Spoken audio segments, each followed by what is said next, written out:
l'amour est éternel. Les messages divins.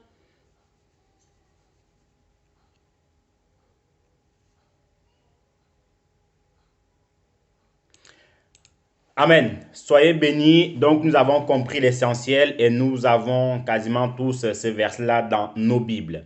Donc, le Seigneur ici nous apprend une fois de plus, la définition de l'amour selon lui et les attributs de l'amour. La définition de l'amour et les attributs de l'amour. Il y a aussi dans l'amour la patience. La patience, même l'épître de Paul aux Éphésiens nous apprend combien est grande en fait les vertus de la patience. Nous devons être patients dans l'amour. Ça veut dire quoi? Ça veut dire que si nous avons l'amour et que nous encadrons en fait une brebis, nous devons être patients envers cette brebis-là. Tout le monde n'évoluera pas de la même manière. Il y en aura d'autres qui vont aller vite, d'autres qui vont aller doucement, mais toujours est-il c'est que nous, en tant que serviteurs, en tant que bergers, nous devons user de patience envers nos frères et sœurs. On ne va pas demander le même rendement à une personne qui vient de se convertir et avec une autre personne qui a au moins 5 ans d'expérience dans le Seigneur. Donc, soyons aussi patients dans l'amour. Le Seigneur nous apprend aussi dans Jean chapitre 3, le verset 16, que car Dieu a tant aimé le monde qu'il a donné son Fils unique afin que quiconque croit en lui ne périsse point, mais qu'il ait la vie éternelle. Mon frère, ma soeur, la Bible nous apprend encore que il y a 10 commandements. Il y a 10 commandements et parmi ces 10 commandements-là, il y en a deux qui prônent. Et parmi ces deux-là, frère, il y a le mot amour. Il y a l'amour du Seigneur qui prône. Ça veut dire quoi? Ça veut dire que, en Corinthiens encore, résume tout, les prophéties vont disparaître, ceux-ci vont disparaître, mais l'amour ne disparaîtra pas. Ça veut dire quoi? Ça veut dire que la vie de tout un enfant de Dieu doit se résumer dans l'amour. La vie d'un enfant de Dieu, la marche de tout enfant de Dieu doit se résumer dans l'amour. Vous voyez? Et le Seigneur nous dit encore que quiconque n'aime pas ou n'a pas d'amour n'a pas connu Dieu. Donc, si toi, mon frère, ma soeur, tu n'es pas amour, tu n'as pas d'amour envers ton prochain, envers ton frère, envers ta soeur, envers cela même du dehors, tu n'as pas connu Dieu. Ou tu n'as pas connu Dieu comme tu dois le connaître. Parce que la Bible nous le dit dans l'épître de Jean, que quiconque n'a pas d'amour n'a pas connu Dieu. N'a pas connu Dieu. Parce que Dieu est amour. Et le Seigneur nous dit encore que si vous m'aimez, gardez mes commandements. Si vous m'aimez, gardez mes commandements. Mon frère, ma soeur, on doit comprendre et savoir que si le Seigneur met un tel accent sur l'amour, la charité, cela a son importance au milieu de nous. Si le Seigneur met autant de temps pour nous enseigner sur ça, c'est que cela a son importance. Nous allons voir par la grâce de Dieu les avantages de l'amour. Les avantages de l'amour, en fait, quand nous avons l'amour, on peut vivre dans l'amour du Christ et l'amour du Christ, en fait, nous amène à l'unité complète, comme au temps des apôtres. Vous savez, ce qui a vraiment lié, ou nous en fait, ce lien envers les apôtres, c'est parce qu'ils se pardonnaient mutuellement, ils se comprenaient mutuellement. Voilà pourquoi ils pouvaient mettre tout ensemble. Il n'y avait pas d'intrus là-dedans. Mais quand il y a eu un intrus, à savoir Ananias et Saphira, ils ont été foudroyés tout de suite. Parce qu'ils voulaient venir mettre le feu étranger dans la maison du Seigneur, en gros le mensonge. Et le Seigneur, comme autant des deux frères, Ophni et Phiné, le Seigneur les a mis hors jeu. Donc, chaque enfant de Dieu qui voudra venir mettre le feu étranger dans la maison de Dieu, le Seigneur le mettra hors jeu. Donc, les avantages de l'amour toujours, quand nous nous aimons, voyez-vous, tout se passe bien. Les enfants de Dieu sont heureux, ils sont soudés comme un bloc. Et quand nous sommes soudés comme un bloc, l'ennemi ne peut rien. Quand nous sommes soudés comme un bloc, il n'y a aucune faille que l'ennemi peut utiliser. Et quand les enfants de Dieu sont unis comme un bloc, ils deviennent tous un. Avec une seule parole, avec une seule voix, comme on le disait lors de la première partie, que étant unis, nous avons un seul langage.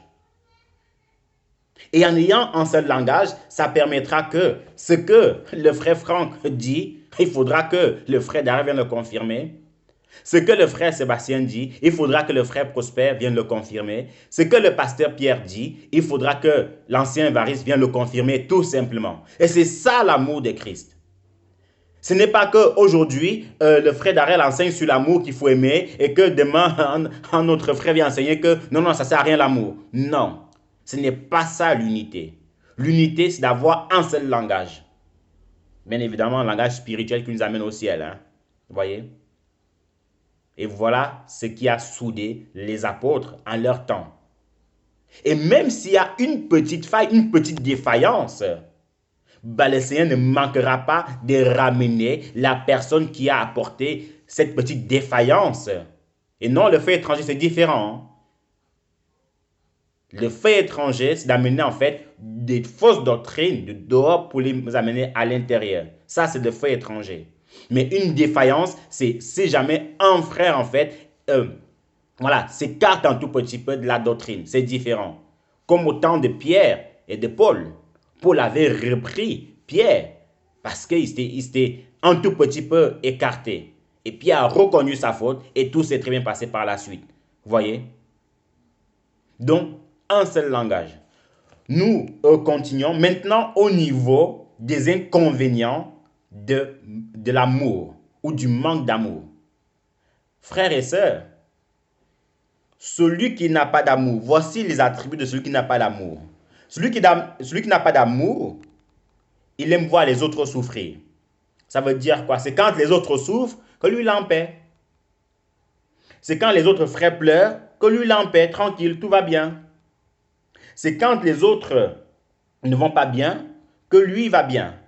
Mon frère, ma soeur, la Bible dit que si un membre souffre, tous les membres, c'est comme si tous les membres en fait souffraient. Voilà ce que la Bible dit. Donc, en résumé, si la sœur X va mal, la sœur Z aussi doit aller mal. Automatiquement. Si le frère X va mal, le frère Z aussi doit porter en fait ce mal dans la prière. Mais si le frère Z va mal et que le frère X, même là en fait qui trouve son plaisir, mon frère, ma soeur, il faut une repentance complète, il faut demander pardon à Dieu et revenir sur la bonne voie. Donc voilà un premier élément concernant en fait celui qui n'a pas l'amour. Celui qui n'a pas d'amour a les gènes de l'ennemi.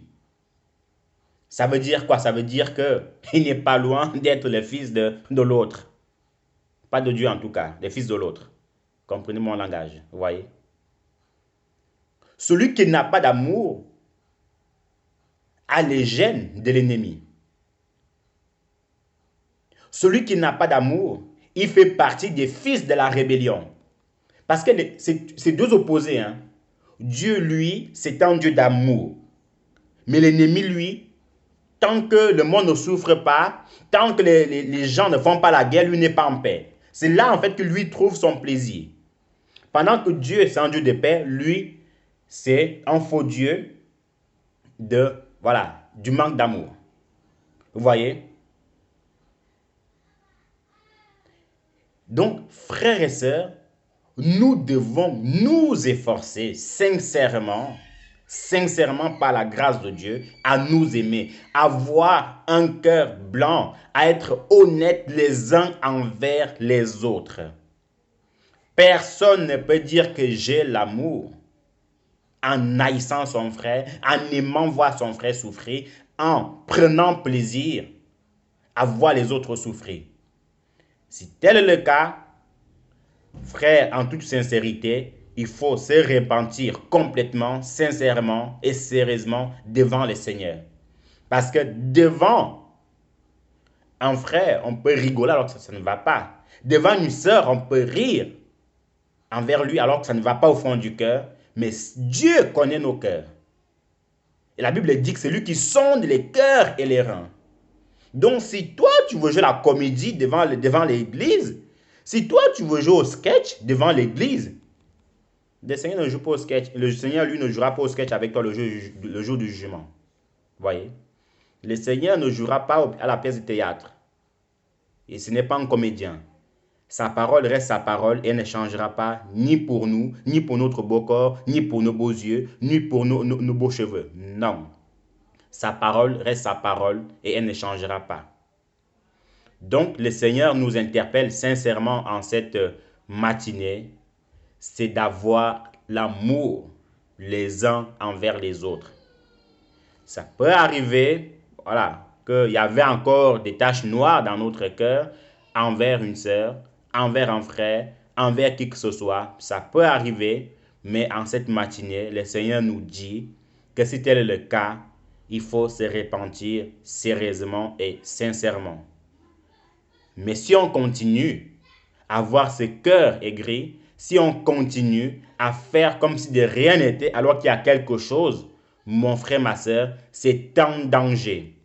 La Bible dit dans Jacques chapitre 2, le verset 10, que quiconque observe la loi et pêche contre un seul commandement devient coupable de tous. Explication. Ça veut dire que mon frère, ma soeur, comme justement le jeune homme qui était venu voir Jésus, hein, ça veut dire que si on observe la loi que tu ne voleras point, on ne vole pas. Amen.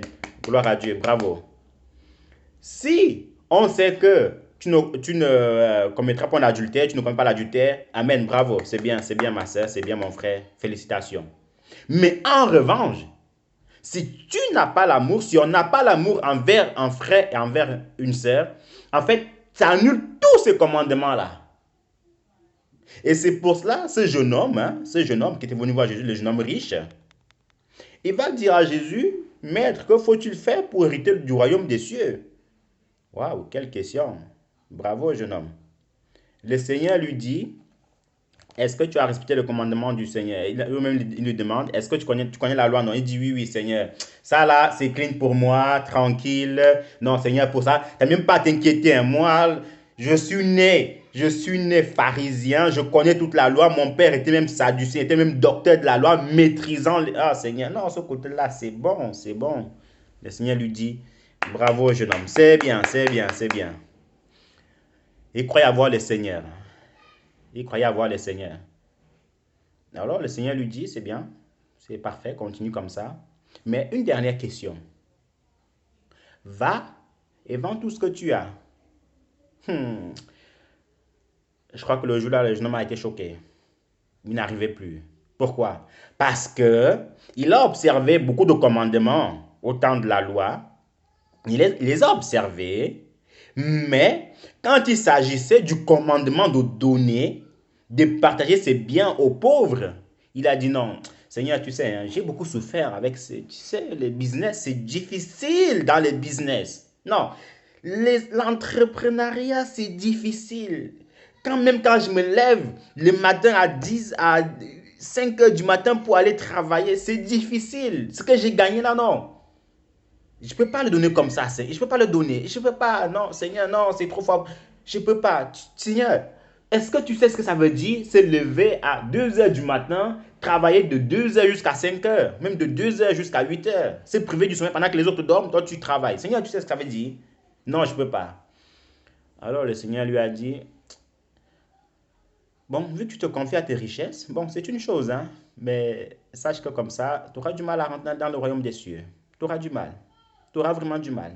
Donc, fais encore beaucoup d'efforts.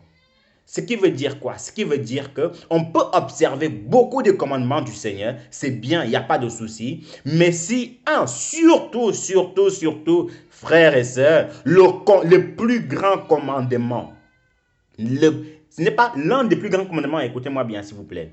Ce n'est pas l'un des plus grands commandements, non. C'est le plus grand commandement. Parce que quand on dit l'un des plus grands commandements, ça veut dire qu'il y en a encore d'autres qui sont aussi, bien évidemment, ils sont aussi importants, mais la Bible dit que le plus grand commandement, c'est tu aimeras ton prochain comme toi-même et tu aimeras ton Dieu de tout ton cœur, toute ta force et toute ta pensée. Et s'arrête là. Il n'y en a pas d'autres.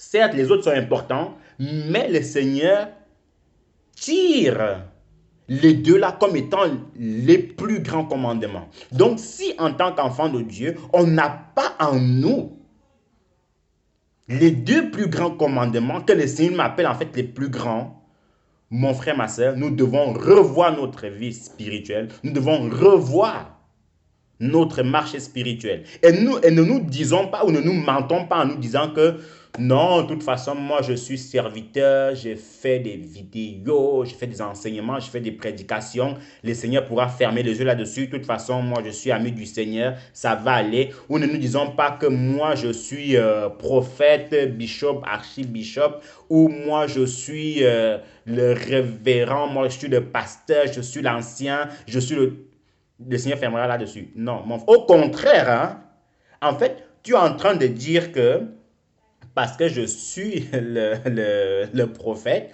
parce que je suis le docteur, c'est même en fait une raison de plus pour mettre ces commandements-là en pratique. Parce que n'oublions pas que le Seigneur dit qu'on demandera beaucoup plus à celui à qui on a beaucoup donné. Et on demandera encore davantage à ceux-là qui ont des responsabilités dans l'Église. Donc, plus on a des responsabilités dans ce qu'on fait, ben plus on aura des comptes à rendre. Il n'y a qu'à voir dans les entreprises, quand il faut faire un rapport ou quand il faut demander des choses. Ce n'est pas l'ouvrier qui est assis au dernier rang qu'on demande des comptes. Non, c'est au chef de l'entreprise qu'on demande des comptes. Et quand le chef n'est pas là, c'est au sous-chef. Et s'il y a une faute, ce n'est pas forcément à l'ouvrier qu'on va demander les comptes, c'est au chef. Pourquoi, chef, tu n'as pas appris à ton ouvrier à bien faire son travail? Donc, ça sera la même chose devant le Seigneur. Le Seigneur demandera davantage de comptes à ceux qui ont des postes dans l'Église. Voyez un peu. Donc, en conclusion, par la grâce de Dieu, en cette matinée, le Seigneur nous appelle à nous aimer les uns les autres comme lui-même nous a aimés. Frères et sœurs, vivre dans l'amour complet du Seigneur, c'est former un bloc indestructible face à l'ennemi. Satan ne peut jamais détruire